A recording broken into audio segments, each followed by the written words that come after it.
যখন ফেরাউন তার দাসীর অবাধ্যতায় তাকে এবং তার সন্তানদের মৃত্যুর সাজা দেওয়ার সিদ্ধান্ত নিল, তখন আল্লাহ এমন এক মুজেজা দেখালেন যা আজও ইতিহাসের পাতায় আজও স্মরণীয়। এটি সেই সময়ের কথা যখন মাসাতা রাজকুমারীর চুল বেঁধে দিচ্ছিলেন। সেই রাজকুমারী ছিলেন ফেরাউনের মেয়ে। হঠাৎ তার হাত থেকে চিরুনিটি মেঝেতে পড়ে গেল। অবচেতনেই তার মুখ থেকে বেরিয়ে এলো বিসমিল্লাহ।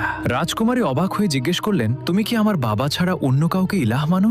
মাসাতা কোনো ভয় ছাড়াই জবাব দিলেন, হ্যাঁ, আমার, তোমার এবং তোমার বাবার আসল রব শুধুই আল্লাহ। রাজকুমারী তৎক্ষণাৎ এই কথা তার বাবাকে জানিয়ে দিলেন। ফেরাউন এতে ভীষণ ক্ষিপ্ত হলেন এবং মাসাতাকে তার দরবারে ডেকে পাঠালেন। তিনি বললেন, তোমার এই আল্লাহকে অস্বীকার করো। কিন্তু মাসাতা তা করতে অস্বীকার করলেন। তখন ফেরাউন নির্দেশ দিলেন একটি বড় তামার কড়াই আনতে এবং তাতে তেল গরম করতে। এরপর তিনি মাসাতার চোখের সামনে তার সন্তানদের একে একে ফুটন্ত তেলের মধ্যে নিক্ষেপ করতে শুরু করলেন। মাসাতার বুক ফেটে যাচ্ছিল, কিন্তু তিনি ধৈর্য ধরলেন। যখন তার সবচেয়ে ছোট দুগ্ধপোষ্য শিশুর পালা এলো, তখন মায়ের মনে এক